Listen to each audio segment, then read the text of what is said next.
కాచితివే నాకు హానిను వీడదని అభయమిచ్చితివే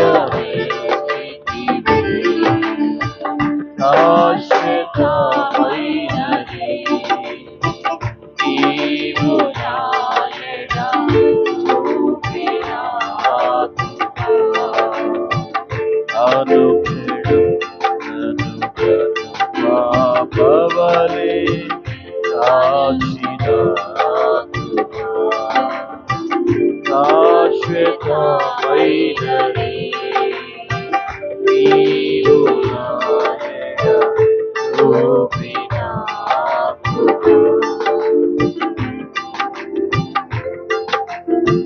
నీకు బహు దూరమైన చేరదీసిన నా తండ్రి నీకు బహు దూరమైన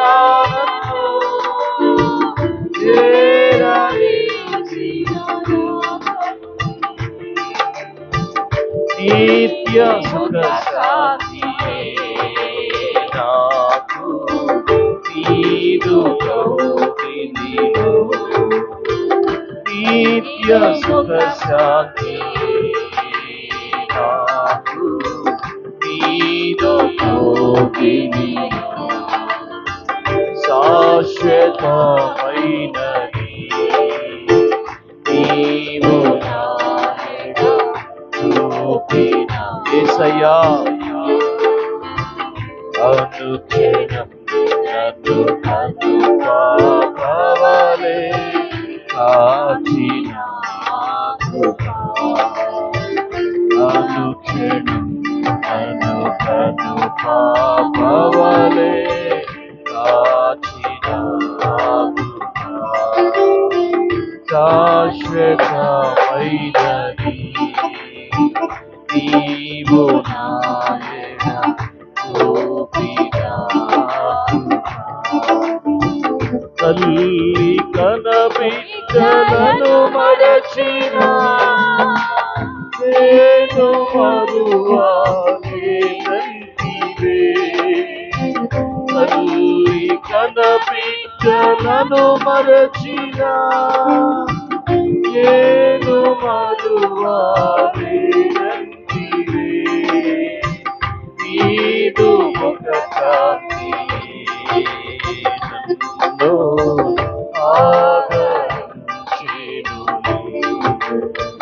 నీదు ముఖ కాంతి నన్ను ఆదరించెను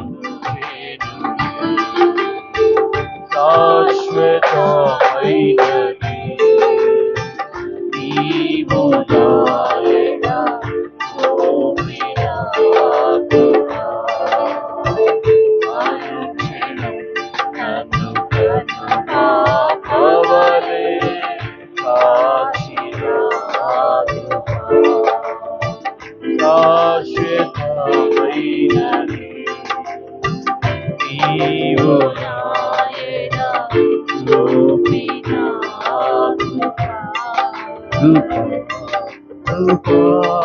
కృపా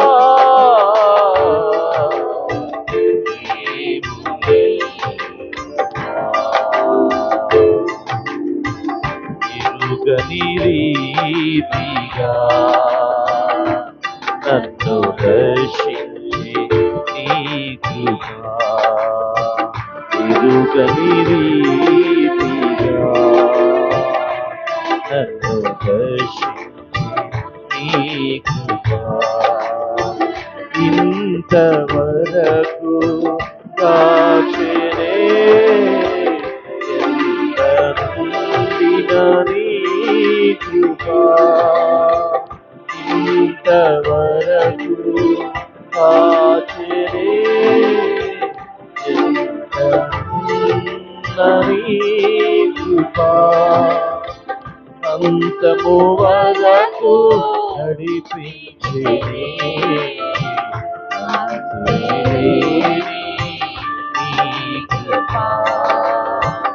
అంతము వరకు నడిపించేది అంతేలేని నీ కృపా కృపా కృపా కృపా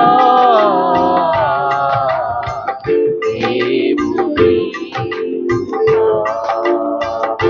ఎరుగని రీతిగా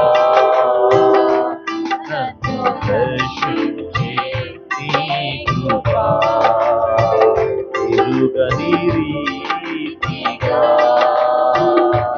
నన్ను దర్శించే నీ కృపా ఎరుగని రీతిగా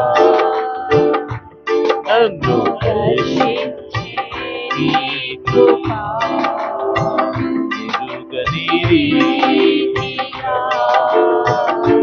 నన్ను దర్శించే నీ కృపా కలకల కారే నిలయేరులా నాలో ప్రవహించే నీ కృపా కలకల కారే నిలయేరులా నాలో ప్రవహించే నీ కృపా శిలనైనా నన్ను కరిగించే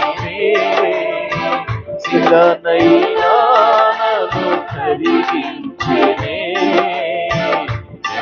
ఎలయేలేని నీ కృపా ఎలయేలేని నీ కృపా కృపా కృపా కృపా దేవుని కృపా ఎరుగని రీతిగా నన్ను దర్శించే నీ కృపా ఎరుగని రీతిగా నన్ను దర్శించే నీ కృపా పావనమైన జీవన యాత్రలో క్షేమమునిచ్చే నీ కృపా పావనమైన జీవన యాత్రలో క్షేమమునిచ్చే నీ కృపా ధన్యమైన నీ ప్రేమతో ధన్యమైన నీ ప్రేమతో ధన్యము చేసే నీ కృపా కృపా కృపా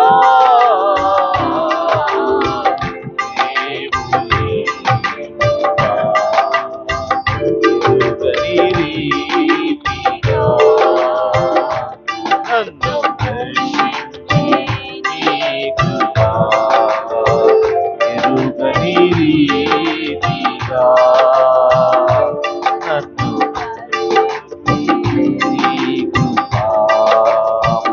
ఎరుగని రీతిగా నన్ను దర్శించే నీ కృపా ఎరుగని రీతిగా నన్ను దర్శించే నీ కృపా కృపా కృపా కృపా దేవుని ఎరుగని రీతిగా నన్ను దర్శించే నీ కృపా ఎరుగని రీతిగా నన్ను దర్శించే నీ కృపా ఇంతవరకు కాచినే ఎంతనున్నా నీ కృపా ఇంతవరకు అవునయ్యా కేవలం మమ్మల్ని కాచింది నీ కృపే నీ కృపా అంతము వరకు నడిపించింది అంతేలేని నీ కృపా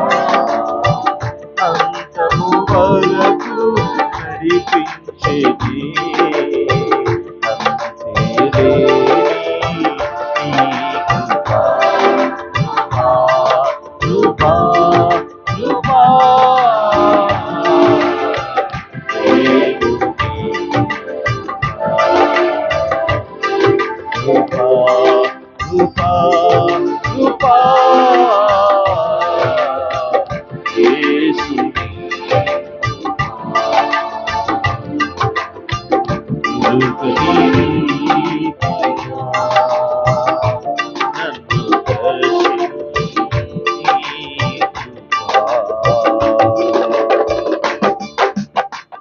పరిశుద్ధుడు అయిన మా తండ్రి, వాక్య స్వరూపి, సత్య స్వరూపి, మాతో మాట్లాడి మమ్మల్ని అందరినీ బలపరచమని, అయ్యా నిన్ను స్తుతించడానికి, ప్రార్థించడానికి, ఆరాధించడానికి వచ్చాం. ప్రభువా, మేము నిన్ను ఆరాధించినట్లుగా సహాయం చేయండి. నిన్ను గణపరచుటకు మాకు నేర్పించండి. నీ ప్రభావ మహిమలను ఎరిగి కృతజ్ఞతాస్తుతులు చెల్లించుటకు మాకు నేర్పించండి. నీ కృపకు మమ్మల్ని మేము అప్పగించుకుంటాం. యేసు నామములో ప్రార్థన చేస్తున్నాము తండ్రి, ఆమేన్. దయచేసి కూర్చున్నాం. సావుగ్రాలు వచ్చి దేవుని వాక్యాన్ని మనకి అందిస్తుంది.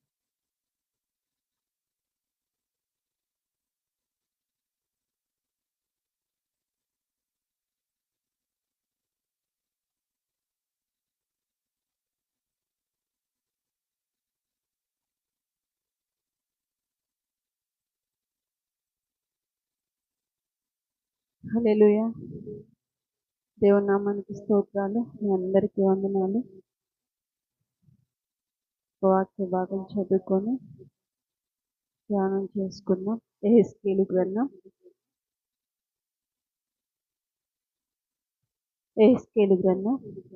22వ అధ్యాయం 30వ వచనం చదువుదాం. 30-31 వచనాలు చదువుదాం. నేను దేశమును పాడు చేయకుండానట్లు ప్రాకారములను దిట్టపరచుటకును, బద్దలైన సందులలో నిలుచుటకును తగిన వాడెవడని నేను ఎంత విచారించినను ఒక్కడైనను కనబడలేదు. కావున నేను నా క్రోధమును వారి మీద కుమ్మరింతును, వారి ప్రవర్తన ఫలము వారి మీదికి రప్పించి నా ఉగ్రతాగ్ని చేత వారిని దహింతును. ఇదే ప్రభువైన యెహోవా వాక్కు. చిన్న ప్రార్థన చేసుకున్నాం. పరిశుద్ధుడా, గొప్ప తండ్రి, స్తోత్రాలు. ఈ రాత్రి వాక్యం ద్వారా మాతో మాట్లాడండి నాయన. వాక్య స్వరూపి, మీకు స్తోత్రాలు. మీరు మాట్లాడితే మేము ఉజ్జీవింపబడతామయ్యా. మీరు మాట్లాడితే మేము మేలు పొందుకుంటాం దేవా. ఈ రాత్రి ప్రభా చేరువచ్చిన నాతో, మాతో, మా అందరితో ప్రభా మీరు మాట్లాడి మహిమ పొందుకోమని, మీకే సమస్త మహిమా ఘనత ప్రభావాలు చెల్లిస్తూ యేసునామములో అడిగి వేడుకొని ప్రార్థన చేస్తూ ఉన్నాము తండ్రి, ఆమేన్. మరొకసారి చూద్దాం ఈ వాక్య భాగం, అందరం కలిపి చదువుదాం. యెహెజ్కేలు గ్రంథం 22వ అధ్యాయం 30-31 వచనాలు చదువుదాం. నేను దేశమును పాడు చేయకున్నట్లు ప్రాకారాలు దిట్టపరచుటకును, బద్దలైన సందులలో నిలుచుటకును తగిన వాడెవడని నేను ఎంత విచారించినను ఒక్కడైనను కనబడలేదు. కావున నేను నా క్రోధమును వారి మీద కుమ్మరింతును, వారి ప్రవర్తన ఫలము వారి మీదకి రప్పించి నా ఉగ్రతాగ్ని చేత వారిని దహింతును. ఇదే ప్రభువైన యెహోవా వాక్కు. దేవుడంట దేశాన్ని పాడు చేయకున్నట్లు ప్రాకారాలు దిట్టపరచడానికి, బండ సందుల్లో నిలవడానికి, దేవుడంట దేశాన్ని పాడు చేయడానికి, లేదా ఒక పట్టణాన్ని లేకపోతే ఒక గ్రామాన్ని పాడు చేయడానికి వస్తుంటే ఆ దేవుడు కోపాగ్ని ఆ దేశం మీదకి కానీ లేకపోతే ఆ ప్రాంతం మీదకి కానీ రాకుండా ప్రాకారాలను దిట్టపరచడానికి కానీ, బండ సందుల్లో ఉండి మూలగడానికి కానీ ఎవరైనా ఉంటారని వెతికితే ఒక్కరు కూడా కనబడలేదంట. కనబడకపోతే 31వ వచనంలో మనం చూస్తున్నాం, కావున నేను నా క్రోధమును వారి మీద కుమ్మరింతును, వారి ప్రవర్తన ఫలము వారి మీదకి రప్పించును. ఎవరు ఒక్కళ్ళు కూడా కనబడలేదు కాబట్టి నేనేం చేస్తానంటే నా క్రోధాన్ని, నా కోపాన్ని, లేకపోతే వాళ్ళు చేస్తున్న పనుల యొక్క ప్రతిఫలాన్ని వాళ్ళ మీదకి నేను కుమ్మరేసిన. ఎవరైనా ఒక్క మనిషి ఉంటే నేను తప్పిద్దాం అనుకున్నా, ఆ దేశం మీదకి కావచ్చు, ఆ ప్రాంతం మీదకి కావచ్చు, ఆ కుటుంబం మీదకి కావచ్చు, లేకపోతే ఆ గ్రామం మీదకి కావచ్చు, ఓ దేవుని కోపము లేదా దేవుని ఉగ్రత ఆ ప్రాంతం మీదకి వస్తున్నప్పుడు ఎవరైనా వచ్చి ఒక్కళ్ళైనా అడ్డుపడతారని నేను చూస్తున్నాను. ఎవ్వరు కనబడకపోతే ఏం చేస్తానంటే, నేను నా కోపాగ్నిని లేదా వారి యొక్క పనుల యొక్క ప్రతిఫలాన్ని వాళ్ళ మీద కుమ్మరిస్తానని దేవుని వాక్యం చెప్తుంది.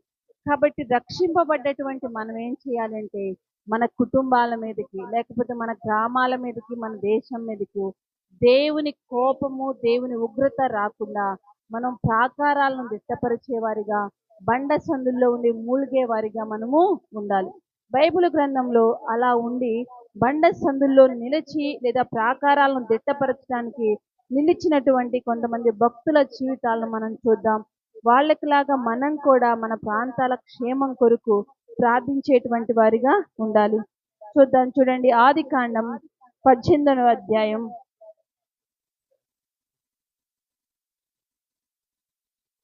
ఆదికాండం 18వ అధ్యాయం 32వ వచనం చూద్దాం.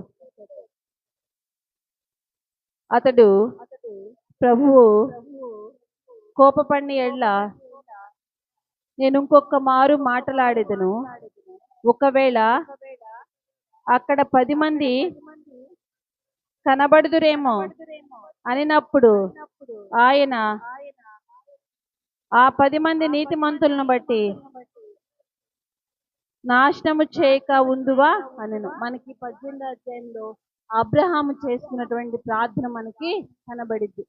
దేవుని దూతలు అబ్రహాము దగ్గరకు వచ్చి సొదొమ గొమొర్రా పట్టణం గురించి అబ్రహాముతో చెప్పినప్పుడు అబ్రహాము దేవుని సన్నిధిలో నిలిచి ప్రార్థన చేస్తున్నాడు. అయ్యా, 50 మంది నీతిమంతులు సొదొమ గొమొర్రా పట్టణంలో ఉంటే నువ్వు ఆ పట్టణాన్ని రక్షిస్తావంటే 50 మంది లేరు. సరే, 45 మంది ఉంటే ఆ ప్రాంతాన్ని రక్షిస్తావా ప్రభు అంటే 45 మంది లేరు. 40 మంది ఉంటే రక్షిస్తావా ప్రభు అంటే 40 మంది లేరు. 30 మంది చూస్తే లేరు. 20 మంది చూస్తే లేరు. చివరికి అయ్యా, ఒక 10 మంది అన్నా ఉంటే ఆ పట్టణాన్ని రక్షించయ్యా. దేవుడు చెప్పాడు, అగ్ని గంధకాలు నేను సొదొమ గొమొర్రా పట్టణం మీద కుమ్మరించబోతున్నానని. ఎప్పుడైతే అబ్రహాముతో చెప్పాడో అబ్రహాము దేవుని సన్నిధిలోకి వెళ్ళి మొరపెడుతున్నాడు, బ్రతిమలాడుతున్నాడు. అయ్యా, ఒక్కసారి జ్ఞాపకం చేసుకుని, నేను ధూళినయ్యా, దుమ్మునయ్యా, నేను మాట్లాడుతున్నా, అయినా నాకు శక్తి లేదు, కానీ మాట్లాడటానికి నేను తెగించి మాట్లాడుతున్నా. ఎందుకంటే ఆ పట్టణాన్ని నువ్వు రక్షిస్తావు. 50 మంది ఉన్నా, 40 మంది ఉన్నా, 30 మంది ఉన్నా, చివరికి 10 మంది ఉన్నా ఆ పట్టణాన్ని రక్షించు ప్రభు అని చెప్పి అబ్రహాం ఏం చేస్తున్నాడంటే ఆ సొదొమ గొమొర్రా పట్టణం కొరకు దేవుని సన్నిధిలో బ్రతిమలాడుతున్నాడు. దేవుడేమో తన ఉగ్రతను సొదొమ మీదకి కుమ్మరించడానికి తీసుకొచ్చాడు. కానీ అబ్రహాం ఏం చేస్తున్నాడంటే ఆ బండ సందుల్లో నిలిచి ప్రార్థన చేస్తున్నాడు. ప్రభా, అయ్యా, ఒక్కసారి నువ్వు ఆ ప్రాంతాన్ని జ్ఞాపకం చేసుకో. ఆ ప్రాంతంలో ఎవరున్నారు? లోతున్నాడయ్యా, నాతో పాటు వచ్చాడు. నువ్వే నాకు దర్శనం ఇచ్చావు, నువ్వే నాకు పిలిపించావు. కానీ నాతో పాటు నా వెంటబడి ఎవరు వచ్చారంటే లోతు వచ్చాడయ్యా. లోతు కుటుంబం ఉంది. ఒక్కసారి ఆ ప్రాంతాన్ని జ్ఞాపకం చేసుకో, ఆ పట్టణాన్ని జ్ఞాపకం చేసుకొని అబ్రహాం ఏం చేస్తాడంటే దేవుని సన్నిధిలో బ్రతిమలాడుతున్నాడు. దేవుడు తన ఉగ్రతను మోసుకొని వచ్చినప్పుడు అబ్రహాం ఎప్పుడైతే దేవుని సన్నిధిలో బ్రతిమలాడుతూ ఉన్నాడో దేవుడు ఏం చేశాడంటే ఆ సొదొమ గొమొర్రా పట్టణం మీదకి తన ఉగ్రతను కుమ్మరించడానికి ఆలస్యం చేస్తా ఉన్నాడు. దేవుడు ఈ లోతు అబ్రహామును విడిచిపోయి వెళ్ళినట్లుగా మనం చూద్దాం రండి. 13వ అధ్యాయం, ఆదికాండం 13వ అధ్యాయం 12వ వచనం నుంచి చదువుదాం. అబ్రహాము కానాన్లో నివసించెను. లోతు ఆ మైదానమందున్న పట్టణము గల ప్రదేశములలో కాపురముండి సొదొమ దగ్గర తన గుడారం వేసుకొనెను. సొదొమ మనుషులు దుష్టులను, యెహోవా దృష్టికి బహుపాపులనై ఉండిరి. లోతు అబ్రహామును విడిచి పోయిన తరువాత యెహోవా, ఇదిగో నీ కన్నులెత్తి నీవున్న చోటు నుండి ఉత్తరపు తట్టు, దక్షిణపు తట్టు, తూర్పు తట్టు, పరమణ తట్టును చూడు. ఈ లోతు అబ్రహాంతో పాటే వచ్చాడు. కానీ కొన్ని దినాలైన తర్వాత వాళ్ళ పశు సంపద విస్తరించిన తర్వాత ఇద్దరి మధ్య కలహాలు రాబోతాయని ముందుగానే ఎరిగి అబ్రహాం అంటున్నాడు, నీ పశువుల కాపర్లకు నా పశువుల కాపర్లకు కలహాలు వస్తాయి, మన మధ్య కలహాలు ఉండకూడదు. కాబట్టి సమాధానంగానే మనము చెరొక చోట ఉన్నామంటే అబ్రహాం ఏం చేస్తున్నాడంటే ఈ లోతు అబ్రహామును విడిచిపెట్టి ఎక్కడికి వెళ్తుందంటే సొదొమ గొమొర్ర ప్రాంతం వైపుకు వెళ్ళిపోయాడు. ఆ సొదొమ గొమొర్ర ప్రాంతం మైదానంలో కొంచెం దూరంగా, ఆ పట్టణానికి దూరంగా అంట లోతు తన నివాస స్థలాన్ని ఏర్పరచుకున్నట్టు అబ్రహామును విడిచి వెళ్ళిపోయాడు. అబ్రహామును విడిచి దూరంగా వెళ్ళిపోయినటువంటి లోతు కోసం అబ్రహాం ఏం చేస్తుందంటే దేవుని సన్నిధిలో బ్రతిమలాడుతుంది. ఆ బండ సందుల్లో ఉండి మూలిగేటువంటి వ్యక్తిగా అబ్రహామును చూస్తాం. మొదట లోతు ఎక్కడ ఏర్పరచుకున్న అంటే ఇల్లుని సొదొమ గొమొర్ర ప్రాంతానికి దూరంగా వేసుకున్నాడు. తర్వాత చదువుదాం చూడండి. ఆదికాండం 14వ అధ్యాయం 12వ వచనం చూద్దాం. మరియు అబ్రహాము సహోదరుని కుమారుడైన లోతు సొదొమలో కాపురం ఉండెను. ఫస్ట్ ఏమో ఎక్కడ వేసుకున్నాడు లోతు తన నివాస స్థలాన్ని సొదొమకు దూరంగా వేసుకున్నాడు. సొదొమ మనుషులు దుష్టులని తెలుసు, వాళ్ళు దుర్మార్గంగా ప్రవర్తిస్తూ దేవునికి అసహ్యకరంగా ప్రవర్తిస్తున్నారని లోతుకు తెలిసి కూడా లోతు ఏం చేస్తుందంటే దూరంగా ఉన్న ఇంటిని ఎక్కడ తెచ్చిపెట్టాడంటే మళ్ళా సొదొమ పట్టణంలోకి తీసుకొచ్చి పెట్టాడు. ఊరు చివరి ఇల్లు కాస్త ఎక్కడ తెచ్చాడు, ఊరు మధ్యలోకి తీసుకొచ్చాడు. ఆ ప్రాంత ప్రజలతో కలిసిపోయాడు. ఇప్పుడు చూద్దాం చూడండి 19వ అధ్యాయం 1వ వచనం చూద్దాం. ఆదికాండం 19వ అధ్యాయం 1వ వచనం. ఆయా సాయంకాలమున ఇద్దరు దేవదూతలు సొదొమ చేరినప్పటికీ లోతు సొదొమ గవని యొద్ద కూర్చుండి ఇప్పుడు ఎక్కడున్నాడంటే లోతు సొదొమ గొమొర్ర గవిని దగ్గర కూర్చున్నాడు. పెద్ద మనుషులు కూర్చునేటువంటి లేదా ఆ గ్రామంలో పుట్టి పెరిగి ఒక ప్రఖ్యాత కలిగినటువంటి లేదా ఒక స్థిర ఆస్తులు కలిగినటువంటి వ్యక్తులు, గొప్ప వ్యక్తులు కూర్చునేటువంటి స్థలంలోకి లోతు వెళ్ళిపోయి అందరు గవిని దగ్గర ఏం చేస్తారు, ఒక పెద్ద రచ్చబండ ఉందనుకోండి, అక్కడ కూర్చొని ఊర్లో సంగతులన్నీ చర్చిస్తా ఊర్లో ఉన్న విషయాలన్నిటి గురించి మాట్లాడుకుంటా ఉంటారు. ఇక ఈ లోతు ఎక్కడికి చేరాడంటే ఆ మాటలన్నీ మాట్లాడుకునేటువంటి స్థలంలోకి వెళ్ళిపోయాడు. అబ్రహామును విడిచి వెళ్ళిపోయాడు. లోతు సొదొమ గొమొర్ర పట్టణంలో ఉన్నాడు. తర్వాత గవిని దగ్గరికి వెళ్ళి ఈ లోతుకేమో దేవుని భయం లేదు, దేవునికి విడిచి అబ్రహామును విడిచి దూరంగా దేవునికి దూరంగా వెళ్ళిపోతున్నా. కానీ అలాంటి వ్యక్తి కోసం అబ్రహాం ఏం చేస్తాడంటే బండ సందుల్లో ఉండి మునుగుతా ఉన్నాడు. అయ్యా అక్కడ లోతున్నాడు, లోతు కుటుంబం ఉంది, నీ ఉగ్రతను నీ అగ్ని గంధకాలను సొదొమ గొమొర్ర మీద కుమ్మరించొద్దయ్యా అని చెప్పి అబ్రహాం ఏం చేస్తాడంటే దేవుని సన్నిధిలో బ్రతిమలాడుతుంది. అబ్రహాము ప్రార్థన బట్టి దేవుడు లోతు కుటుంబాన్ని రక్షించాడు. ఆ రాత్రి ఆ దేవదూతలు లోతు యొక్క కుటుంబాన్ని అంతటిని, లోతుని, తన భార్యను, బిడ్డలను వారిని అక్కడి నుంచి లాక్కుని వస్తా ఉంటే లోతు భార్య వెనక్కి తిరిగి చూసి ఉక్కు స్తంభం అయిపోయింది. కానీ లోతు తన కుమార్తెలు తప్పించుకోబడ్డారు. ఎవరి ప్రార్థన బట్టి అంటే అబ్రహాం యొక్క ప్రార్థన బట్టి. దేవుని ఉగ్రత ప్రాంతాల మీదకి, కుటుంబాల మీదకి, దేశం మీదకి వస్తున్నప్పుడు మనం అబ్రహాములాగా ప్రార్థించే అనుభవాన్ని నేర్చుకోవాలి. మన ప్రార్థన బట్టి దేవుడు అబ్రహాము ప్రార్థన బట్టి ఆ ప్రాంతం చాలా దుర్మార్గంగా ఉంది, కనీసం లోతు కుటుంబాన్ని రక్షించడానికి ఇష్టపడ్డాడు. ఒకవేళ మన గ్రామాల యొక్క పరిస్థితి లేదా వాళ్ళ యొక్క పాపం విస్తరిస్తూ ఉన్నప్పుడు, దేవుని ఉగ్రత ఆ ప్రాంతం మీదకి వస్తున్నప్పుడు మన ప్రార్థన కొన్ని ఆత్మలైనా దేవుని కొరకు పట్టుకునేది, కొన్ని ఆత్మలైనా రక్షించింది. మన బంధువులను, మన రక్త సంబంధికులను, లేకపోతే ఆ ప్రాంతంలో దేవుని భయం కలిగినటువంటి మనుషులైనా రక్షించడానికి మన ప్రార్థన ఉపయోగపడింది. కాబట్టి బండ సందుల్లో నిలబడి ప్రార్థించే అనుభవాన్ని మనము నేర్చుకోవాలి. ఆయన ఉగ్రత మోసుకొని వస్తుంటే అలాంటి ఒక్క మనిషి కనబడితే దేవుడంట ఆ ఉగ్రత నుంచి నేను మళ్ళుకుందామని చూస్తుంటే ఒక్కళ్ళు కూడా నాకు కనబడి ఎవరైనటువంటి ఒక మనిషి కనబడితే దేవుడు ఏం చేస్తుంటే తన కోపాగ్నిని ఆపుకుంటాడు. మనం మోషే గురించి చదువుతాం.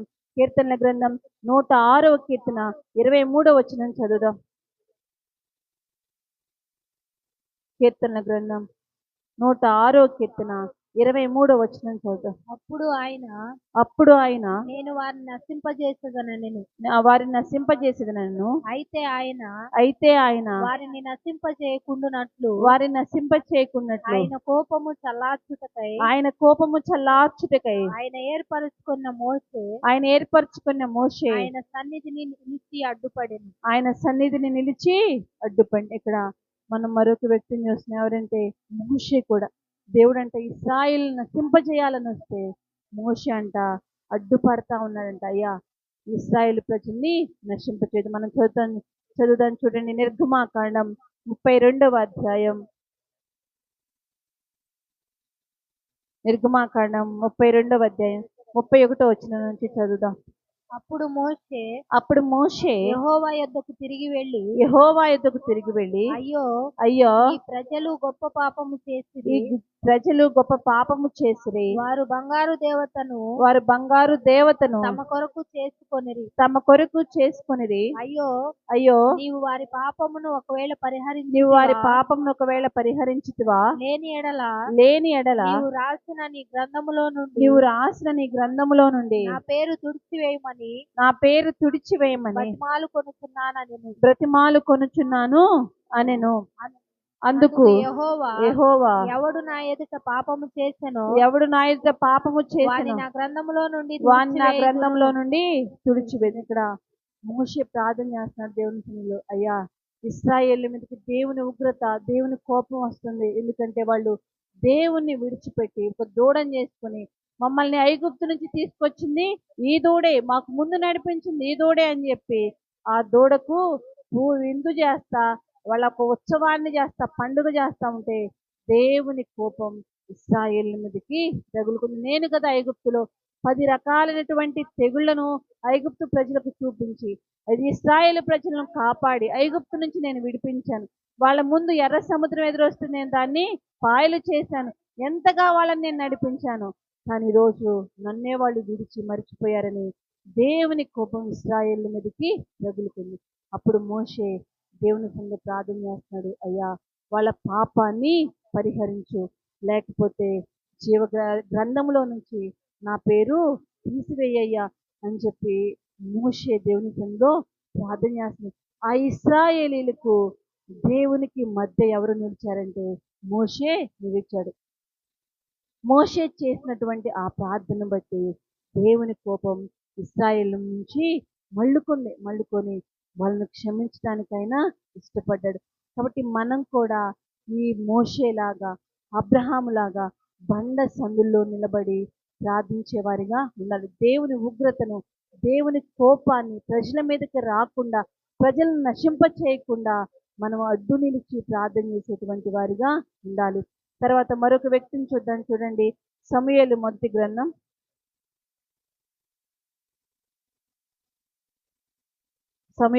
గ్రంథం 7వ అధ్యాయం 5వ వచనం చదువు. అంతటి సమూయేలు ఇశ్రాయేలీయులందరినీ మిస్పాకు పిలువనప్పుడు నేను మీ పక్షమున యెహోవాకు ప్రార్థన చేతును చెప్పగా వారు మిస్పాలో కూడుకొని నీళ్లు చేది యెహోవా సన్నిధిని కుమ్మరించి ఆ దినము ఉపవాసం ఉండి యెహోవా దృష్టికి మేము పాపాత్ములమని ఒప్పుకొనిరి. మిస్పాలో సమూయేలు ఇశ్రాయేలీయులకు న్యాయము తీర్చుచు వచ్చింది. ఇక్కడ సమూయేలు చేస్తున్నటువంటి ప్రార్థన మనకి కనబడింది. ఇశ్రాయేలీలందరినీ మిస్పాలోకి పిలవనంపండి, నేను మీ పక్షంగా ఏం చేస్తానంటే ప్రార్థన చేస్తాను. నేను మీ పక్షంగా యెహోవాకు ప్రార్థన చేస్తాను. ఎప్పుడైతే సమూయేలు ఇశ్రాయేలీల పక్షంగా ప్రార్థన చేస్తున్నాడో అప్పుడు ఇశ్రాయేలీలు మరణ భయంతో ఉన్నారు. ఫిలిష్తీయులు వాళ్ళ మీద యుద్ధానికి వచ్చారని ఇశ్రాయేలీలందరూ భయంతో వణుకుతూ ఉన్నారు. అలాంటి పరిస్థితులు ఎప్పుడైతే సమూయేలు వాళ్ళ కోసం ప్రార్థన చేశాడో దేవుని ధైర్యాన్ని లేదా దేవుని యొక్క శక్తిని వాళ్ళు పొందుకున్నారు. దేవుని యొక్క ఉగ్రత ఇశ్రాయేలీల మీదకి రాకుండా, ఫిలిష్తీయులు ఇశ్రాయేలీని నశింప చేయకుండా దేవుని కోపం అనేది వాళ్ళ మీద నుంచి మళ్ళుకుంది. సమూయేలు ఎప్పుడైతే ప్రార్థన చేశాడో అప్పుడంట ఉన్నటువంటి ఇశ్రాయేలీలందరూ కూడా దేవుని సన్నిధిలో ప్రార్థన చేస్తా ఉన్నాడు. చూడండి 6వ వచనం చూద్దాం. వారు మిస్పాలో కూడుకొని నీళ్లు చేది యెహోవా సన్నిధిని కుమ్మరించి ఆ దినమున ఉపవాసం ఉండి యెహోవా దృష్టికి మేము పాపాత్ములమని ఒప్పుకొని. ఎప్పుడైతే సమూయేలు ఇశ్రాయేలు కోసం ప్రార్థన చేశాడో వెంటనే ఈ ఇశ్రాయేలీలందరూ ప్రార్థన చేస్తున్నారు, అయ్యా మేము పాపాత్ములు, మేము యెహోవా దృష్టికి విరోధంగా పాపం చేశాం కాబట్టి మమ్మల్ని క్షమించు ప్రభు అని చెప్పి ఇశ్రాయేలీలందరూ దేవుని సన్నిధిలో ప్రార్థన చేస్తున్నారు. ఒక సమూయేలు ప్రార్థన ఇశ్రాయేలీలకి ఏం చేస్తుందంటే గొప్ప విడుదలను కలుగజేస్తుంది. ఇంకా సమూయేలు ఒక మాట చెప్తాడు. 12వ అధ్యాయం 23వ వచనం చదువుదాం చూడండి. నా మట్టుకు నేను మీ నిమిత్తం ప్రార్థన చేయుట మానుట వలన యెహోవాకు విరోధముగా పాపము చేసిన వాడనగుదును. అది నాకు దూరమగును గాక. కానీ శ్రేష్టమైన చక్కని మార్గమును మీకు బోధించును. సమూయేలు చెప్తున్నాడు, నేను నా మట్టుకు నేను మీ అందరి కోసం ప్రార్థన చేస్తున్నాను. మీకోసం నేను ప్రార్థన చేయకపోతే నేనేం చేసిన వాడిని అవుతానంటే పాపము చేసిన వాడిని అగుతా. మనం అలా బండ సందుల్లో ఉండి దేవుని ఉగ్రత ప్రజల మీదకి రాకుండా మనం అడ్డు నిలవకపోతే మనం పాపం చేసినటువంటి వారమే అవుతాం. దేవుని కోపాన్ని ప్రజల మీదకి మనమే అనుమతించిన వారమే అవుతాం. కాబట్టి రక్షింపబడ్డటువంటి మనం ఏం చేయాలంటే అడ్డు నిలిచి ప్రార్థన చేసే అనుభవాన్ని నేర్చుకోవాలి. ఎవరికైనా నశింపు కలుగుతుంది, లేకపోతే దేవుని కోపం ఆ కుటుంబం మీదకి వస్తుంది, వాళ్ళ మీదకి మరణదూత సంహరిస్తుంది, లేకపోతే ఆ కుటుంబం మీద చీకటి పని చేస్తుంది మనకు తెలిసినప్పుడు మనం ఆ కుటుంబం కోసం ఏం చేయాలంటే భారం కలిగి ప్రార్థన చేయాలి. వాళ్ళ పాపాలు ఒప్పుకోవాలి. అయ్యా వాళ్ళు తెలుసో తెలియకో చేశారు, వారి పాపాలు క్షమించండి ప్రభు, వారి పాపాలు నేను ఒప్పుకుంటున్నానయ్యని దేవుని సన్నిధిలో మనము ప్రార్థన చేయాలి. అది అడ్డు నిలిచి ప్రార్థన చేసేటువంటి అనుభవం. మోషే అలా ప్రార్థన చేశాడు, అందుకు ఇశ్రాయేల్ అందరికీ క్షేమము కలిగింది. అబ్రహాము ప్రార్థన చేశాడు, సొదొమ పట్టణంలో ఉన్నటువంటి లోతు కుటుంబం రక్షింపబడింది. తర్వాత సమూయేలు ప్రార్థన చేస్తున్నాడు, అలా సమూయేలు ప్రార్థన ఇశ్రాయేలు గొప్ప కాపుదలగా ఉంది. మరొక మాట చదువుదాం చూడండి సమూయేలు గురించి.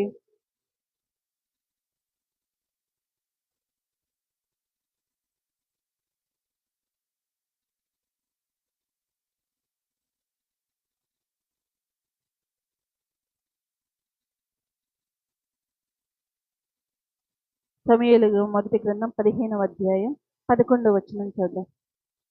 10-11 వచనాలు చదువుదాం. అప్పుడు యెహోవా వాక్కు సమూయేలునకు ప్రత్యక్షమై ఇలాగు సెలవిచ్చెను. సౌలు నన్ను అనుసరింపక వెనుక తీసి నా ఆజ్ఞలను గైకొనకపోయెను గనుక అతనిని రాజుగా నిర్ణయించినందుకు నేను పశ్చాత్తాపపడుతున్నాను. అందుకు సమూయేలు కోపావేశుడై రాత్రి అంతా యెహోవాకు మొరపెట్టుచుండెను. 15వ అధ్యాయంలో చూస్తే సమూయేలు సౌలుతో చెప్తాడు, నువ్వు వెళ్ళి అమాలేకీయులను అందరినీ సంపూర్ణంగా నిర్మూలన చెయ్యి, అమాలేకీయుల నుంచి దేన్ని నువ్వు తేవద్దు, అక్కడ ఎవరిని నువ్వు బ్రతకనియొద్దు అని చెప్పి దేవుడు సమూయేలుకు ఆజ్ఞాపిస్తే సమూయేలు ఆ మాటని సౌలుకు చెప్తే సౌలు ఏం చేస్తాడంటే దేవుని మాట వినకుండా అమాలేకీయుల్లో ఉన్నటువంటి అక్కడ యుద్ధం చేసి అక్కడ రాజుని, అక్కడ ఉన్నటువంటి పశువుల్లో బలమైనటువంటి వాటిని, గొర్రెల్లో బలమైన వాటిని, కొన్ని జంతువులను తీసుకొని వచ్చాడు. దేవుని కోపం సౌలు మీదకి, ఎందుకంటే నేను ఇశ్రాయేలుకు రాజుగా నేను సౌలును ఎన్నుకున్నా, అల్పమైనటువంటి బెన్యామీను గోత్రంలో నుంచి నేను సౌలును ఏర్పరచుకున్నా, కానీ సౌలు నా మాట వినల. ఆజ్ఞ అతిక్రమమే పాపము, బల్లర్పించడం కంటే మాట వింటే శ్రేష్టమని చెప్పి నేను చెప్తున్నా, కానీ ఈ సౌలు నాకేదో బల్లర్పించాలని శ్రేష్టమైన పశువులను గొర్రెలను తీసుకొని వచ్చాడు. నా మాట వినలేదు కాబట్టి, నా ఆజ్ఞను అతిక్రమించాడు కాబట్టి నేను సౌలును రాజుగా నేను నిర్ణయించినందుకు నేను బాధపడుతున్నానంటే సమూయేలంట ఒక రాత్రంతా కోపావేశుడై దేవుని సన్నిధిలో ప్రార్థన చేస్తాంట, అయ్యా సౌలుని జ్ఞాపకం చేసుకో, రాజు కదయ్యా, ఒక్కసారి నువ్వు సౌలును దర్శించని చెప్పి ఆ రాత్రంతా ఒక్క వ్యక్తి కోసం సమూయేలు రాత్రంతా ప్రార్థన చేస్తా ఉన్నంట. మనకి నిజంగా చాలా మందికి ఇలాంటి పరిస్థితులు, దేవుని కోపమో లేకపోతే మరణమో, అనారోగ్య పరిస్థితుల్లో, ఆపదలో, యాక్సిడెంట్లో జరుగుతున్నాయని మనం వింటానే ఉంటాం. కానీ ఇలా రాత్రంతా ప్రార్థన చేసేటువంటి అనుభవం మన జీవితంలో లేదు. ఒక్క సమూయేలు, సౌలు కోసం ఒక రాత్రంతా కోపం వచ్చింది సౌలు అలా చేశాడని. ఆ కోపంలో కూడా ఏం చేస్తాడంటే సమూయేలు రాత్రంతా ప్రార్థన చేస్తున్నాడయ్యా, సౌలుని జ్ఞాపకం చేసుకో, సౌలుని విడిపించు, సౌలును క్షమించు, తన పాపాలు నేను ఒప్పుకుంటున్నాను ప్రభు అని సమూయేలు ఏం చేస్తాడంటే రాత్రంతా దేవుని సన్నిధిలో ప్రార్థన చేస్తానే ఉన్నాడు. ఎందుకంటే రాజు అయినటువంటి సౌలు కోసం, సౌలు క్షేమంగా ఉండాలని, సౌలు విడిపింపబడాలని, సౌలు దేవుని కోపం నుంచి, ఉగ్రత నుంచి తప్పించబడాలని చెప్పి రాత్రంతా సౌలు కోసం ప్రార్థన చేస్తున్నాడు. మనం కూడా అలా బండ సందుల్లో నిలిచి ప్రార్థన చేసేటువంటి అనుభవాన్ని మనము నేర్చుకోవాలి. మనం ఎస్తేరు గురించి కూడా చూద్దాం. ఎస్తేరు తన ప్రజల కోసం ఏం చేస్తుంటే 3 దినాలు ఉపవాసం ఉండి కన్నీరు కార్చి ప్రార్థన చేస్తుంది. మొర్దుకైతో చెప్తుంది, తండ్రి నువ్వు వెళ్ళి యూదులందరినీ 3 దినాలు ఉపవాసం ఉండి ప్రార్థన చేయమని చెప్పు, నేను కూడా నా పనికి చెలికత్తెలతో కలిసి 3 దినాలు ఉపవాసం ఉండి ప్రార్థన చేస్తా, న్యాయ వ్యతిరేకంగా ఉన్నా కానీ నేను రాజు దగ్గరికి వెళ్ళి మీ అందరి విషయమై మాట్లాడతానని ఎస్తేరు కూడా బండ సందుల్లో ఉండి తన యూదుల రక్షణ కొరకు ప్రార్థన చేసేటువంటి అనుభవంలో ఎస్తేరు ఉంది. మనం కూడా అటువంటి అనుభవాన్ని నేర్చుకోవాలి.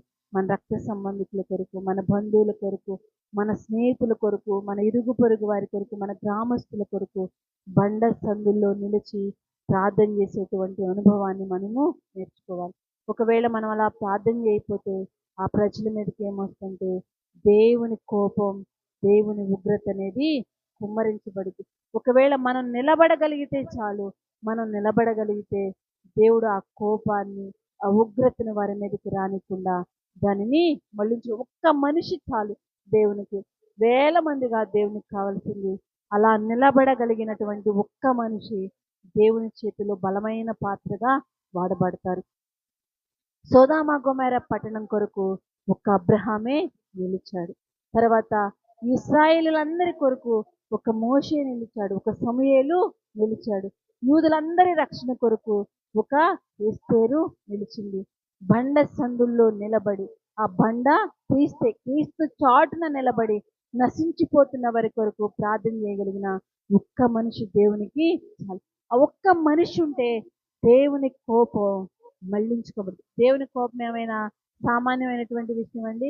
ఎంతో దేవునికైనా కోపం రాదు. ఆయన కోపం నిమిషం మాత్రమే, ఆయన దయ ఆయుష్కాలం అంతా ఉండిద్ది. కానీ ఆయన కోపం, ఆ నిమిషం వచ్చేటువంటి కోపాన్ని మనము తట్టుకోలేము. కానీ ఆ తట్టుకోలేని ఆ కోపానికి అడ్డుగా నిలబడి ప్రార్థించగలిగినటువంటి ఒక్క మనిషి నిలబడితే ఆయన కోపం ఏమవుతుందంటే ఆ కోపం అంతా పోయి ఆయుష్కాలం అంతా దయని ఆయన కుమ్మరిస్తాడు. కాబట్టి అడ్డు నిలబడి ప్రార్థన చేసేటువంటి అనుభవాన్ని మనము నేర్చుకోవాలి. చివరిగా ఒక మాట చదువుదాం, చూడండి. లూకాసు వార్త 23వ అధ్యాయం 34వ వచనం చూద్దాం. యేసు, తండ్రి వీరేమి చేయుచున్నారు, వీరు ఎరుగరు గనుక వీరికి క్షమించమని చెప్పాను. చివరిగా యేసుక్రీస్తు మనకు మంచి మాదిరి. ఆయన ప్రార్థన చేస్తున్నాడు, తండ్రి అయ్యా వీరేమి చేయుచున్నారో వీరు ఎరగరు, కాబట్టి వీళ్ళని క్షమించయ్యా, వీళ్ళని సిలువకు అప్పగిస్తున్నారు కానీ వీళ్ళు ఏం చేస్తున్నారు అన్నది వీళ్ళకి తెలియదు, కాబట్టి వీళ్ళందరినీ క్షమించని యేసుక్రీస్తు సిలువకు వెళుతూ కూడా చేస్తున్నటువంటి ప్రార్థన. సర్వ మానవాళి కొరకు ఆయన ప్రార్థన చేస్తున్నాడు, అయ్యా వీరేమి చేస్తున్నారు వీరు ఎరగరు ప్రభా, ఇశ్రాయేలీయులు ఎరగరు నాయన, కాబట్టి వీరిని క్షమించు ప్రభా అని చెప్పి యేసుక్రీస్తు కూడా మన కొరకు బండ సందుల్లో నిలబడి ప్రార్థన చేస్తుంది. ఒకవేళ యేసుక్రీస్తు అటువంటి ప్రార్థనే మనకి చేయకపోతే తండ్రి కోపము లేదా తండ్రి ఉగ్రత మన మీదకి బహుబలంగా ఇశ్రాయేలీయుల మీదకి, ప్రజల మీదకి వస్తాయి. కానీ యేసుక్రీస్తు ఏం చేస్తాడంటే ఆ బండ సందులో నిలబడి, తండ్రి వీరేం చేస్తున్నారో ఎరగరయ్యా, వీళ్ళను కొరడాలతో కొడుతున్నా వీళ్ళని క్షమించు, నా గడ్డాన్ని పెరికి వేస్తున్నా వీళ్ళని క్షమించు, నా తలను ముళ్ళ కిరీటానికి అప్పగించిన వీళ్ళని క్షమించయ్యా, వీళ్ళు ఏం చేస్తున్నారో వీళ్ళకి తెలియదు, కాబట్టి వీళ్ళని క్షమించని యేసుక్రీస్తు ఏం చేస్తున్నాడంటే మన పక్షంగా ఆయన తండ్రికి విజ్ఞాపన చేస్తున్నాడు. యేసుక్రీస్తుని మనకు మంచి మాదిరి. సర్వ మానవాళి మీదకి దేవుని ఉగ్రత రాకుండా, దేవుని రక్షణ ప్రజల మీదకి రావడానికి యేసుక్రీస్తు అలా బండ సందుల్లో నిలబడి ప్రార్థన చేశాడు. మనం కూడా అలా ప్రార్థించేటువంటి అనుభవాన్ని నేర్చుకోవాలి. మన ప్రార్థన మన ప్రాంతాలను రక్షించగలదు. మన ప్రార్థన దేశాలను రక్షించగలదు. మన ప్రార్థన పట్టణాలను, గ్రామాలను, నశించిపోతున్నటువంటి కుటుంబాలను రక్షించగలదు. మన ప్రార్థనకి అంత శక్తిని దేవుడు ఇచ్చాడు. అది మన గొప్పతనం కాదు, కానీ ఆయన నామం పేరిట మనం చేస్తున్నటువంటి ఆ ప్రార్థనకు దేవుడు అంత గొప్ప శక్తిని ఇచ్చాడు. అబ్రహాము ప్రార్థన సొదొమ గొమొర్రా పట్టణ రక్షణకి, ఒకవేళ ఆ ప్రాంత ప్రజల యొక్క పాపం బహు భయంకరంగా ఉంది కాబట్టి లోతు కుటుంబం రక్షించబడింది. అబ్రహాము ప్రార్థన బట్టి లోతు తప్పించబడ్డాడు. తర్వాత మనం మోషే గురించి ఆలోచన చేసాం. మోషే ప్రార్థన ఇశ్రాయేలీయులకు అడ్డుగా నిలిచింది. దేవుని కోపము, దేవుని ఉగ్రత ఇశ్రాయేలు మీదకి రాకుండా మోషే ప్రార్థన అడ్డు నిలిచింది. తర్వాత సమూయేలు ప్రార్థన ఇశ్రాయేలు మీదకి గొప్ప కనికరాన్ని తీసుకొచ్చింది. పశ్చాత్తాప మనస్సును, పశ్చాత్తాప ఆత్మను ఇశ్రాయేలు మీద కుమ్మరించడానికి మోషే ప్రార్థన, సమూయేలు ప్రార్థన అడ్డుగా నిలిచింది. ఎస్తేరు తన ప్రజల రక్షణ కొరకు ఉపవాసం ఉండి ప్రార్థన చేసింది. వీరందరికన్నా ముఖ్యంగా యేసుక్రీస్తు మనందరి కొరకు ఇంకా తండ్రి కుడి పార్శ్వాన కూర్చొని విజ్ఞాపన చేస్తున్నాడు. అంత మాత్రమే కాదు, సిలువకు వెళ్ళబోయేటప్పుడు కూడా ఆయన ఒక ప్రార్థన చేస్తున్నాడు. తండ్రి, వీరేమి చేస్తున్నారు, వీరెరుగరు గనుక వీరిని క్షమించయ్యని యేసుక్రీస్తు మనందరి కొరకు ప్రార్థన చేస్తున్నాడు. కాబట్టి అలా అడ్డు నిలిచి ప్రార్థన చేసే అనుభవాన్ని మనము నేర్చుకోవాలి. మరొకసారి చివరిగా ఆ మాట మనం చదువుకున్నటువంటి మొదటి మూల పాఠం చదువుకుందాం రండి. యెహెజ్కేలు గ్రంథం 22వ అధ్యాయం 30-31 వచనాలు చదువుదాం.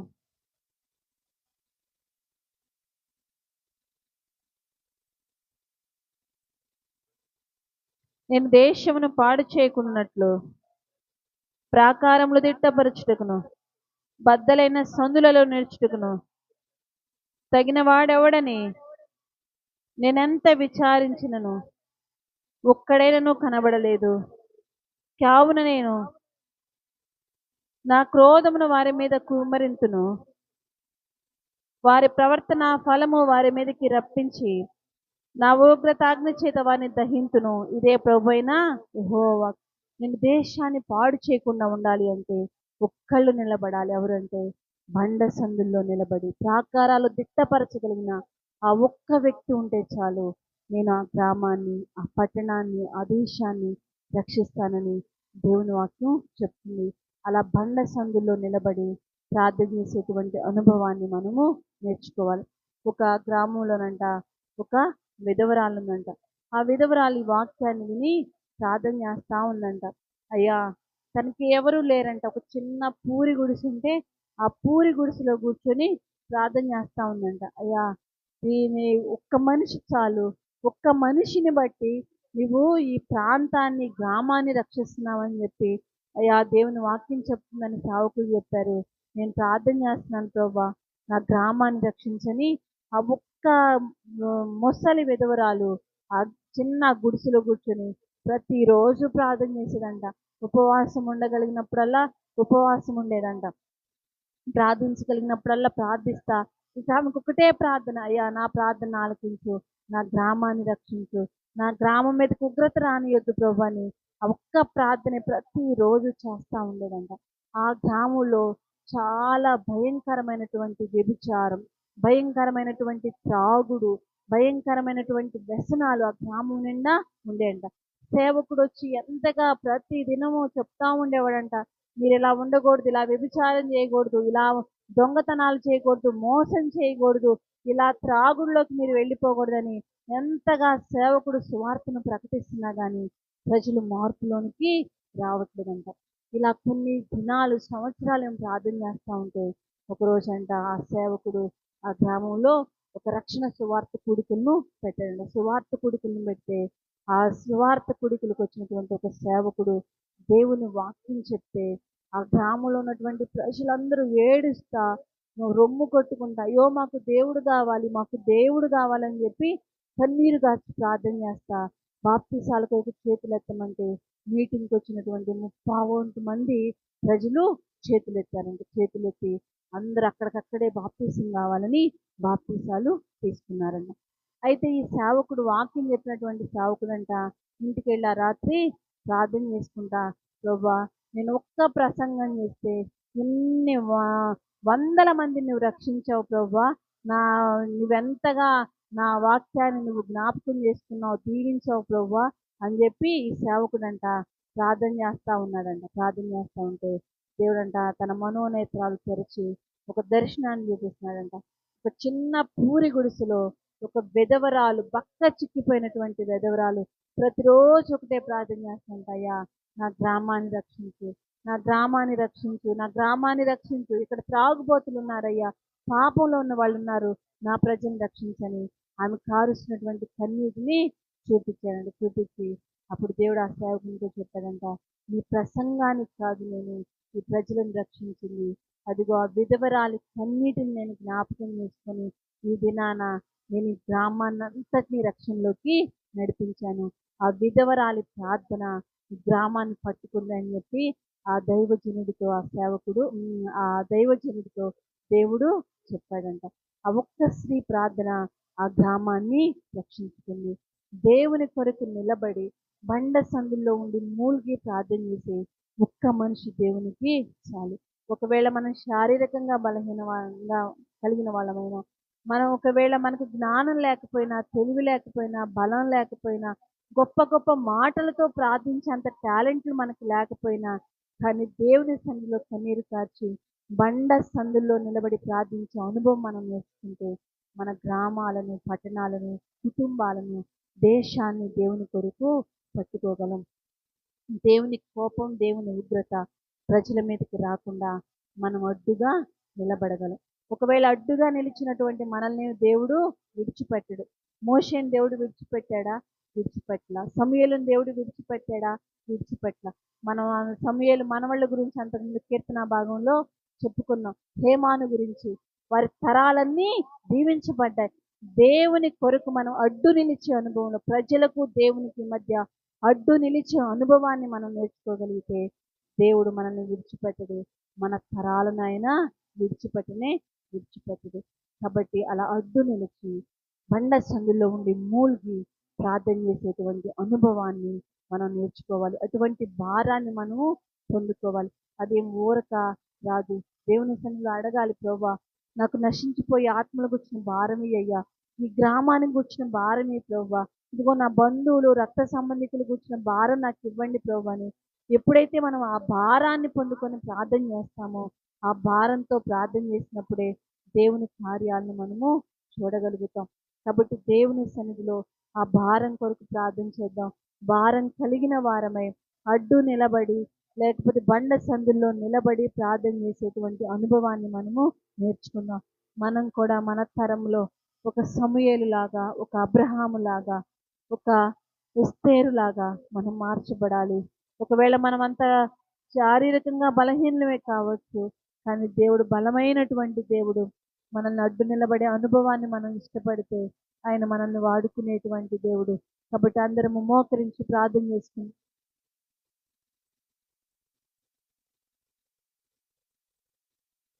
ప్రార్థన చేద్దాం. ఒక్క నిమిషం ప్రార్థన చేద్దాం. ప్రభా, నా ప్రాంతాల కొరకు ఒక బండ సందులో ముండి మూలిగేటువంటి గువ్వలాంటి అనుభవాన్ని నాకు ఇవ్వండి ప్రభాన్ని దేవుని సన్నిధిలో అడుగుదాం.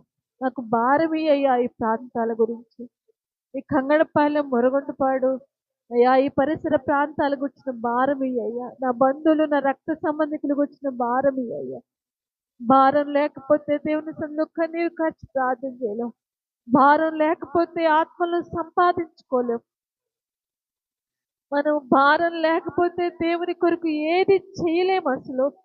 ప్రభా, నాకు భారాన్ని ఇవ్వండి, భారం నాకు సరిపోదు ప్రభా, నా ప్రజలను నేను రక్షించుకోవాలయ్యా, ఈ కంగడపాలెం, మురగొండపాడు ప్రాంతాలను నేను రక్షించుకోవాలి. సమయాలు ఒక రాత్రంతా కోపావేశమై దేవుని సన్నిధిలో ప్రార్థన చేస్తున్నాడంట ఒక్క సౌలు కోసం. కనీసం మన కుటుంబాల్లో మన భర్తల కోసమే, మన బిడ్డల కోసమే మనం అలా ప్రార్థన చేయలేకపోతున్నాం. మన తోడబుట్టిన వారి కొరకు, మన రక్త సంబంధికుల కొరకు ఒక రాత్రి ప్రార్థన చేసే అనుభవం మనకు ఉండట్లేదు. అయ్యా నా మటుకు నాకైతే లేదు ప్రభువా, నాకు ఇవ్వండి అయ్యా అటువంటి భారాన్ని ప్రభువా. నన్ను ఒక సమయంలాగా చెయ్యి ప్రభువా, నన్ను ఒక ఎస్తేర్లాగా చేయండి ప్రభువా. నీ దేవుని సన్నిధిలో అడుగుదాం, అటువంటి భారాన్ని నాకు ఇవ్వండి ప్రభువా. అయ్యా ఈ కంగడపాలెం, మురుగుంటపాడి, బాపట్ల పరిసర ప్రాంతాలను రక్షించుకోవడానికి కావలసిన భారాన్ని నాకు ఇవ్వండి అయ్యా. అటువంటి ప్రార్థనా జీవితాన్ని ఇవ్వండి ప్రభువా. నిజంగా మనకి భారం ఉంటేనే ఉపవాసం ఉండగలం, భారం ఉంటేనే కన్నీరు గార్చి ప్రార్థన చేయగలం, భారం ఉంటేనే వాళ్ళ కొరకు అంగలార్చగలం. అయ్యా నాకు భారాన్ని ఇవ్వండి, నశించిపోతున్న ఆత్మలకు వచ్చిన భారాన్ని ఇవ్వండి ప్రభువా. అయ్యా గ్రామాలు పాడైపోతున్నప్పుడు, ప్రజలు పాడైపోతున్నప్పుడు చూసి దాటి వెళ్ళపోనియొద్దు అయ్యా నన్ను. అయ్యా బండ సందుల్లో ఉండి మూలిగే అనుభవాన్ని ఇవ్వండి ప్రభువా. నీ ఉగ్రత, నీ కోపం ప్రభువా ప్రజల మీదకి రాకుండా అడ్డు నిలిచే అనుభవాన్ని నాకు ఇవ్వండి అయ్యా.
ప్రార్థన చేద్దాం. రేపు ఉదయకాలపు ఆరాధన కొరకు, సండే స్కూల్ పరిచర్య కొరకు, యవనస్తుల కూడి కొరకు ప్రార్థన చేద్దాం.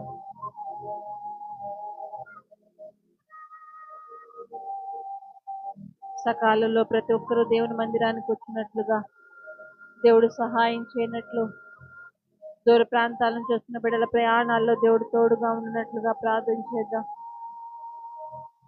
సండే స్కూల్ పరిచర్లో దేవుడు చిన్న బిడ్డలను తన ఆత్మతో నింపినట్లుగా ప్రార్థన చేద్దాం. యవన బిడ్డల కొరకు ప్రార్థన చేద్దాం. చదువుకుంటున్నటువంటి మన బిడ్డల భవిష్యత్తు కోసం ప్రార్థించేద్దాం. ఇంకా కొంతమంది రక్షణ లేకుండా, బాప్తీస్ అనుభవం లేకుండా ఉన్నారు. దేవుడు ఆ బిడ్డలను జ్ఞాపకం చేసుకొని రక్షణలోకి నడిపించినట్లుగా మన బిడ్డల కొరకు ప్రార్థన చేద్దాం.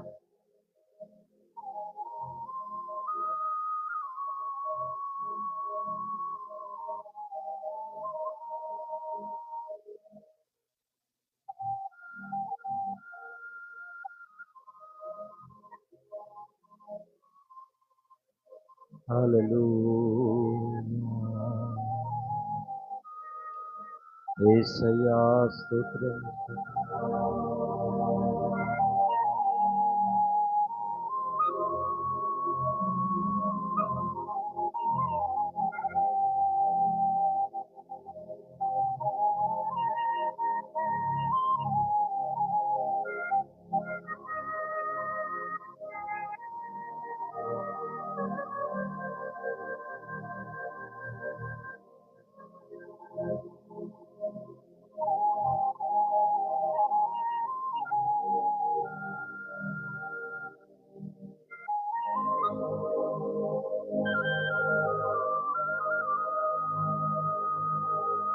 విస్తార పంట పొలము నుండి కష్టించి పని చేయ నేర్పు, కన్నీటితో విత్తు మనసు కలకాలమది నాకు నొసగు, క్షేమ క్షామ కాలమైనా నిన్ను కనపరచు బ్రతుకు నిమ్మయా, నశించే ఆత్మను నీ ధరి చేర్చ కృపా నిమ్మయా.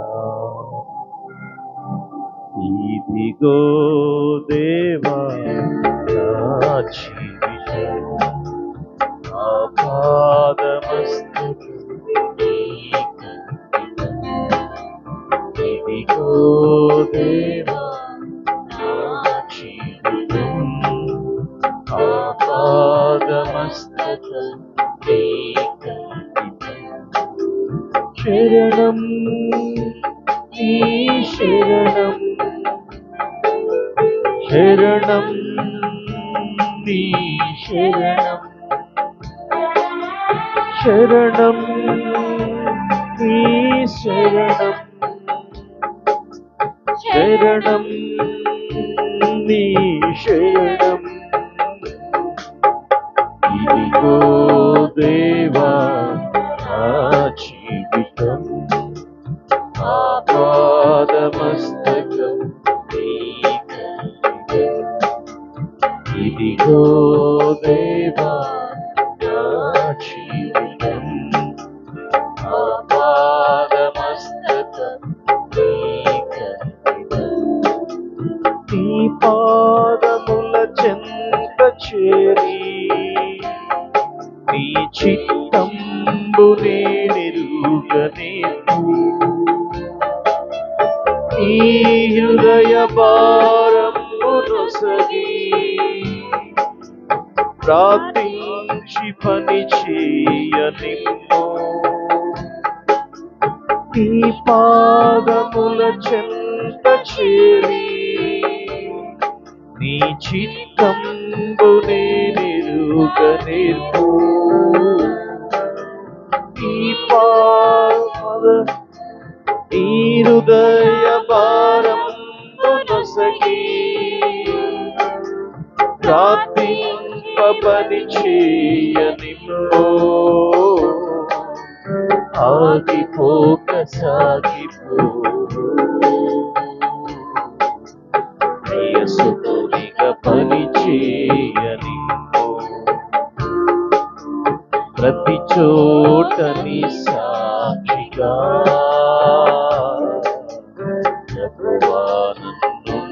నిమ్మయా, ఆగిపోక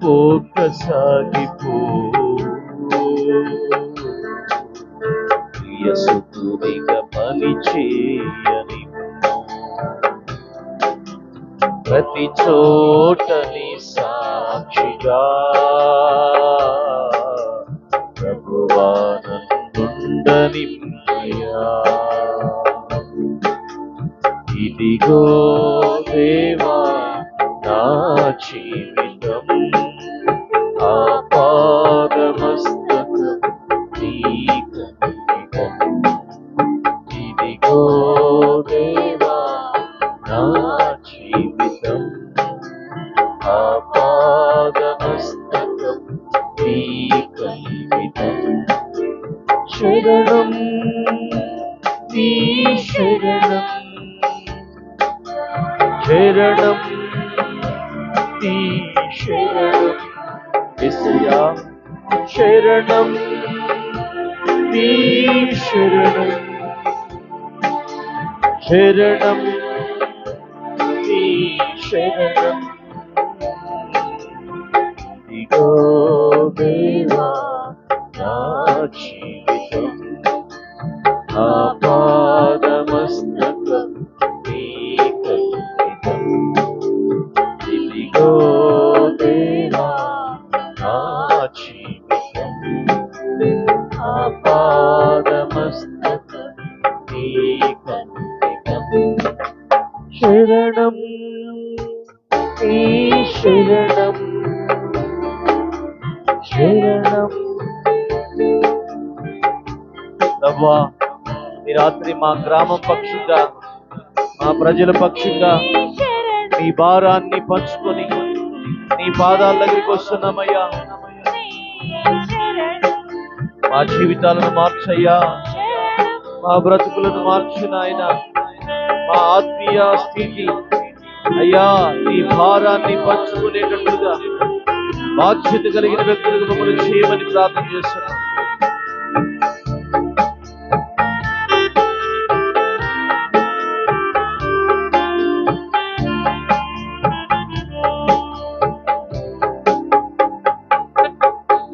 విస్తార పంట పొలము నుండి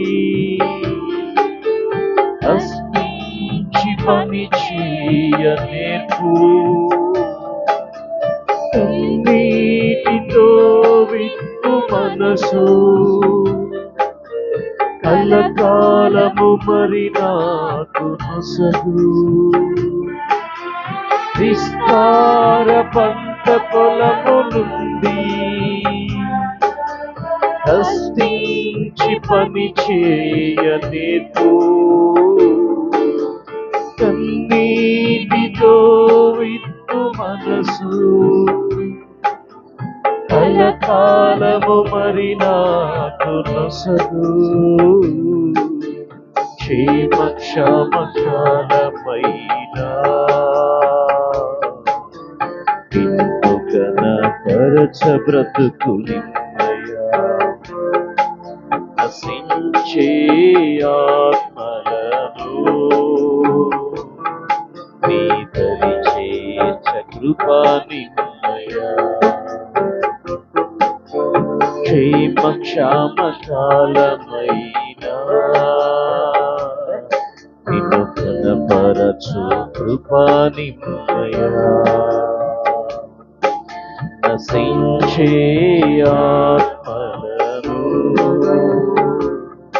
నీ దరి చేర్చ కృపానిమ్మయ్యా. ఇదిగో దేవా నా జీవితం ఆపాదమస్తకం నీకంకితం.